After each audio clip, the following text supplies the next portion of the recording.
Hello, friends, and welcome to Figure Study, where we're taking a look at G1 Punch Counterpunch. I almost said couch punter couch. Thank you, Thu. And this is going to be fun because it's a primarily blue figure on a blue backdrop. All right, well, for starters, this one's in not the best shape. This is a little bit wiggly back here. You can see that the blue is definitely discolored. A lot darker. From what I've seen of pictures, even really good condition ones, there's still some difference in shading between these blues here. But yeah, this blue definitely seems a bit on the dark and yellowed side. It's still not like I've seen ones in worse shape than this, and this ended up costing me like $20, so I'm not really going to complain. But color's not super great, but other than that, like, there are a couple little things, like the front of the car doesn't quite want to stay pegged together. I don't really know why, but it's not a huge gap. And this is a little bit wiggly, but then when it's, sitting on the ground in car mode, then, who cares? Because gravity is going to keep it in place. And the color's a little off, but other than that, like, the only real thing I had to do with this guy was, in robot mode, I had to do some tightening on the head, which I'll talk about more when I get to that. And also I had to get some repro labels, which you can kind of see a little bit here. But again, we'll get into that in robot mode. But yes, Punch Counterpunch is one of the most unassuming sedan-looking cars in all of Transformersdom that I'm aware of. There are probably ones out there that are even more mundane than this. But this is an awfully mundane car. Stop being gappy. And also there's some paint scratching on the windshield there, which it's fine. It's a 30-ish-year-old toy, so I can deal. But anyway, it's a very mundane car. There is some nice molded detail in there. You got the sort of, I guess, bumper slash like fog lights or something, because I know those are the headlights up there that I think flip open. Some molding on the hood. And then, of course, you got the windows and windshield lines everywhere. It looks like little molded divots on the sides there for, I think, door handles, or for like the space where the door handles would be. I don't really know. I guess that's just part of the car body, because it doesn't seem like it would need intakes. The rims themselves have some nice detailing on them. Simplistic, but it's nice. And that red actually does pop really nicely with the darker blue going on here. Around the back, there are actually some taillights that are molded, not painted, but molded.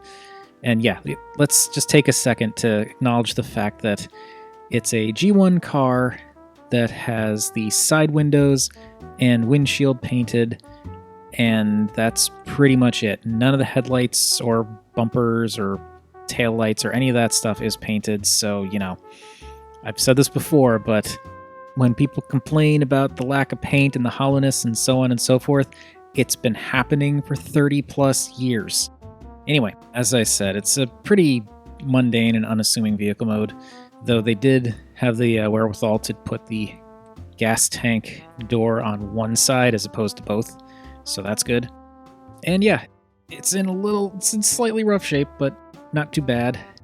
And it's a very unassuming car, but when you're supposed to be a double agent spy, I think being as unassuming as possible kind of makes sense. And this also kind of harkens to the whole robots in disguise thing, which Transformers kind of forgot pretty quickly. Anyway, here he or they are with a standard deluxe, with, move that in a little bit, with an adorable little G1 Bumblebee, and with the duck tank. And that is going to do it for Punch Counterpunch's, as I've said, very mundane vehicle mode. So let's do that transformation. And as is the norm, because this is a pretty simple figure, we are going to do the transformation not sped up.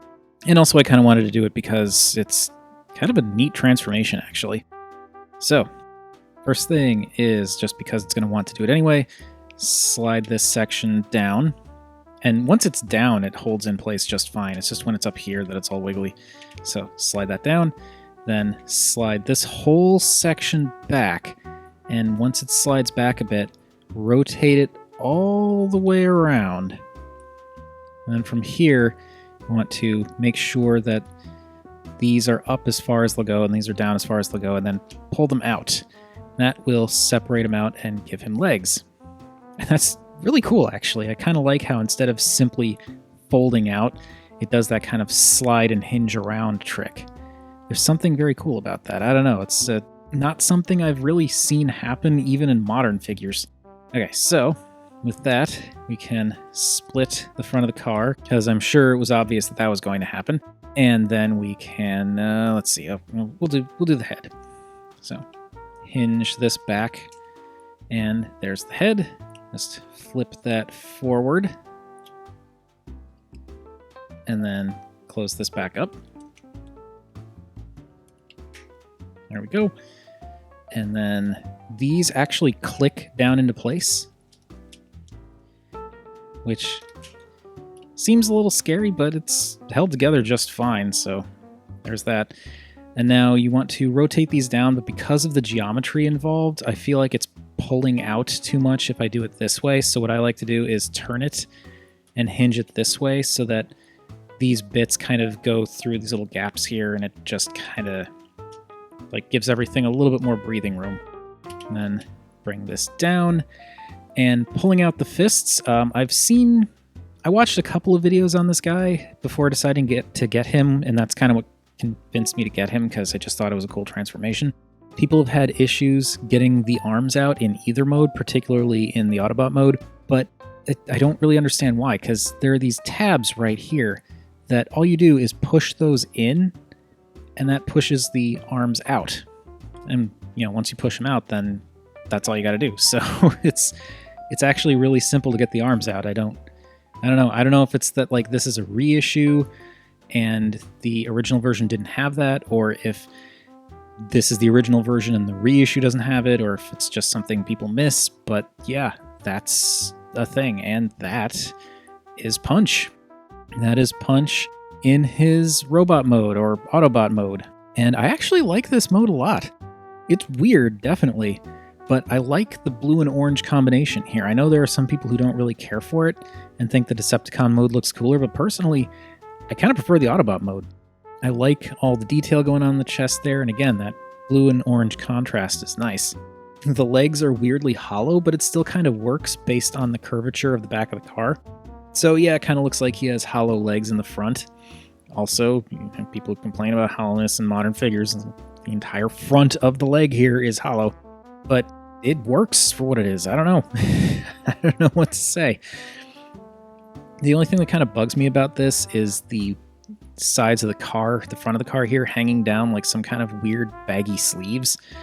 But that's really easily remedied by just clicking these back one. And I feel like for G1, this looks a little bit more dynamic. It also brings this sticker detail forward more.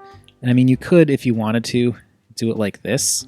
But the problem with that is it gives his arms this really stumpy look, and they sit super far back. So just going to angle it like that. But yeah, I think it makes it look just a little bit more dynamic, and it makes the color of those stickers come out a bit more. And as with the other, Gnaw? As with Gnaw, yes, I put repro labels on him, but these are repro labels that are designed to be identical to the original stickers. So this is more of a restoration and not a customization. With the one exception being the Autobot logo on his chest, because the repro label set oddly didn't come with any stickers for Autobot or Decepticon, so I just had to make do with the ones that I had. And they're not the greatest. They're kind of that slightly muted gray color, but it's what I had. But anyway, yeah, this looks great. And again, I like the combination of the orange and the blue, and like the red fists are just an interesting detail. The transformation is fun. I like the overall look and mechanics of this guy. I don't know, he's just fun to mess with.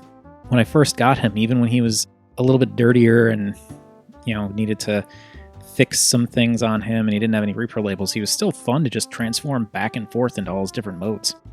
And looking at some of those details, there are some stickers that were applied in here that kind of look like the fronts of feet, kinda, but really they just look like vents.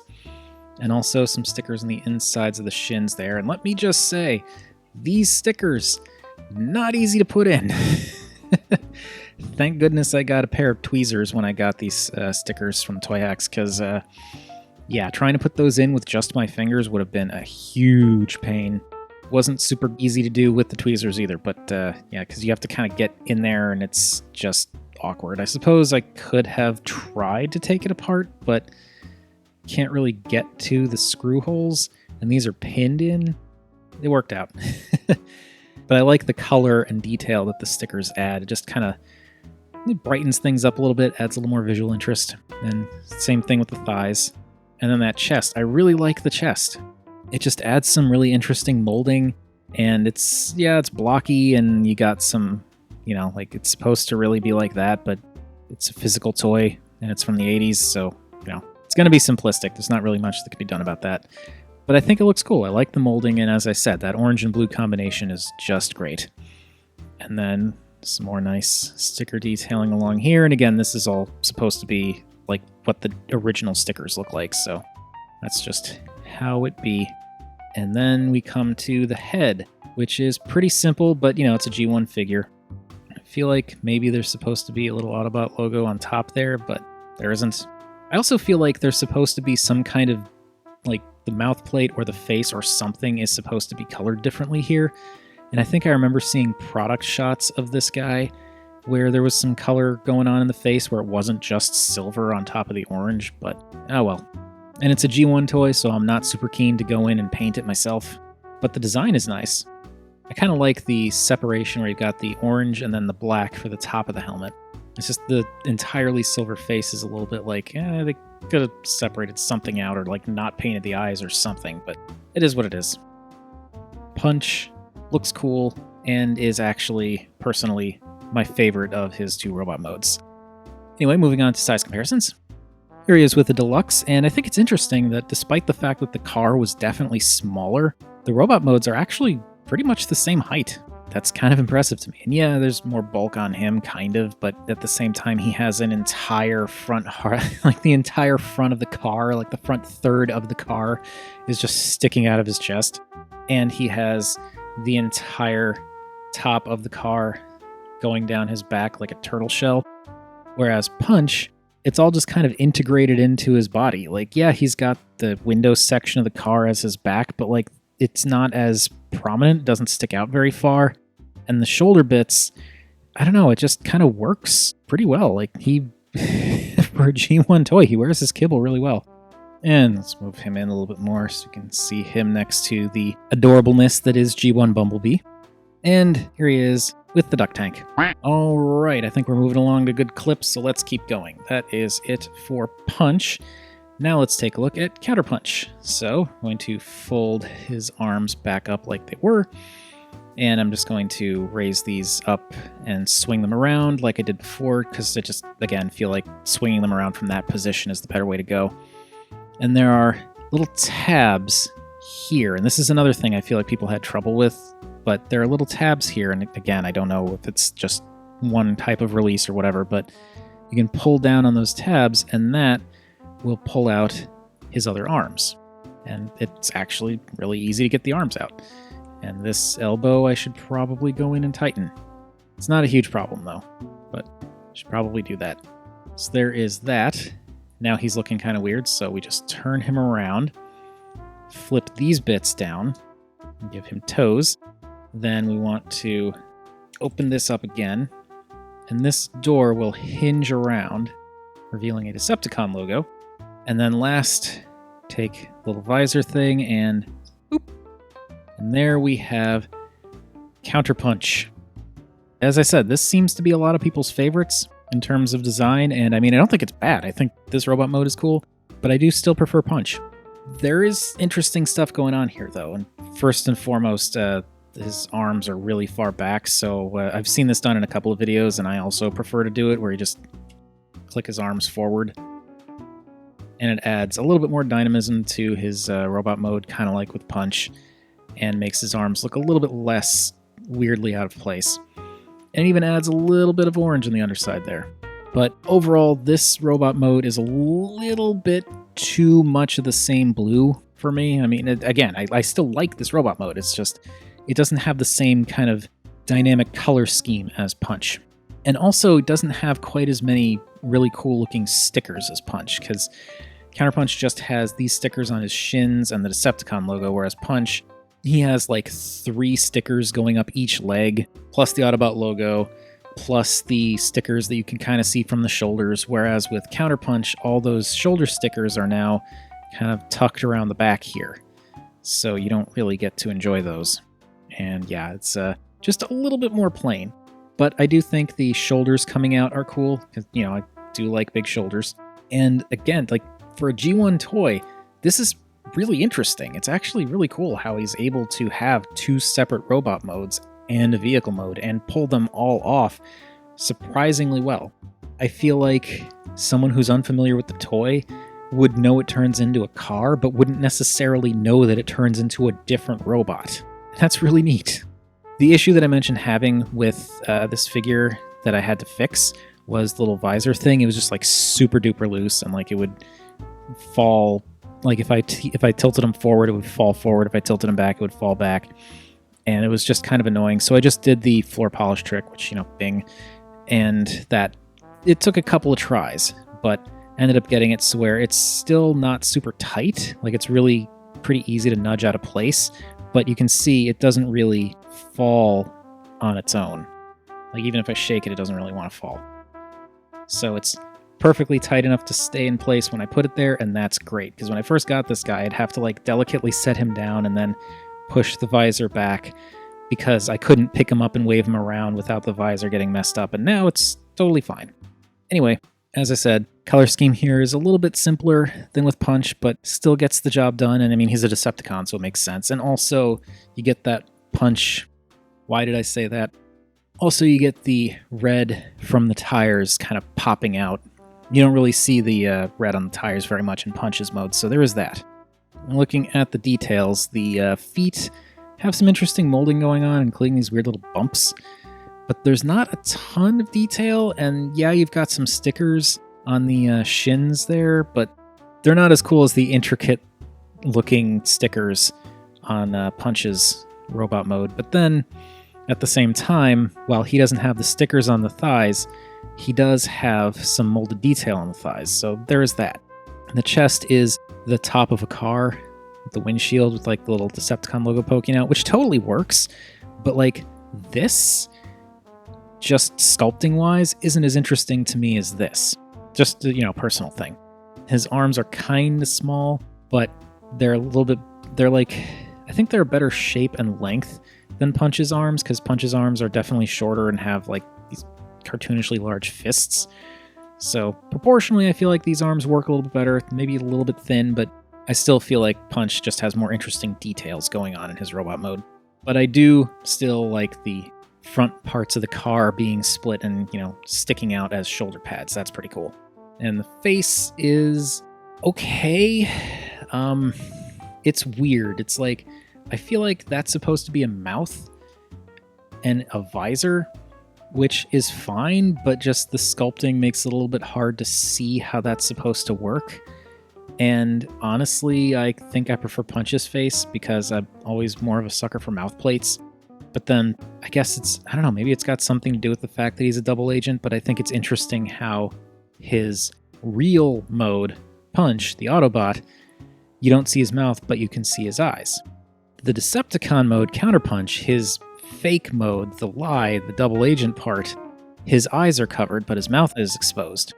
I don't know if it's like a conscious design choice, or if it's just something that it just kind of worked out that way, but I just think it's kind of interesting that the robot mode that's meant to be the lie is the one where you can't see his eyes. I don't know, I just I think that's interesting.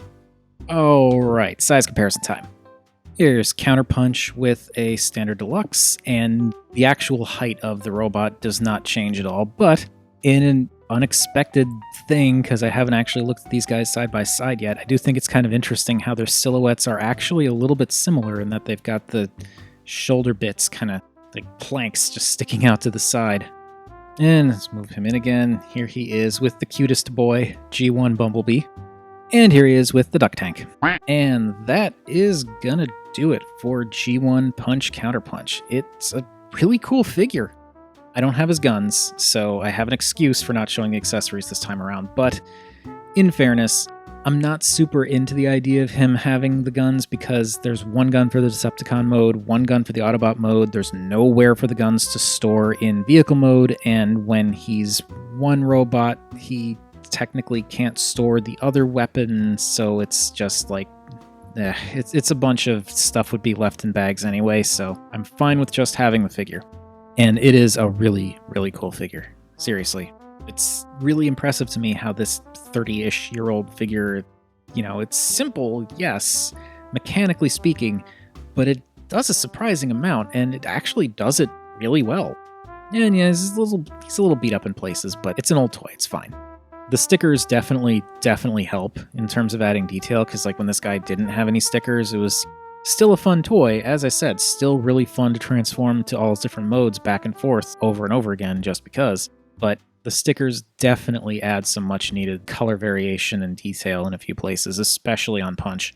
I think really the only real gripe I have about Punch Counterpunch is the fact that the faces could be handled a little bit differently, I feel. Yes, I know it's a G1 figure. They're not going to be overly complicated, but I feel like maybe adding some color into Counterpunch's mouth would help make that stand out as a mouth. And maybe adding some color to Punch's eyes would help that stand out. It's just kind of like big slab of silver inside an orange and black helmet, big slab of silver inside a blue and black helmet. But that is enough of my rambling. What do you all think of G1 Punch Counterpunch? Am I just too enamored with this thing because I'm a giant child? Or is this like one of those really good figures that came out of the late G1 Transformer line? And, of course, obligatory question, which do you prefer, Punch or Counterpunch? You know where I stand. Whatever your thoughts, feel free to chime in down below. I always enjoy hearing from you all. And while you're at it, also feel free to like, subscribe, or if you're feeling generous, you could buy me a coffee. Any of those things would make me a happy Rob. And remember, art is more than meets the eye.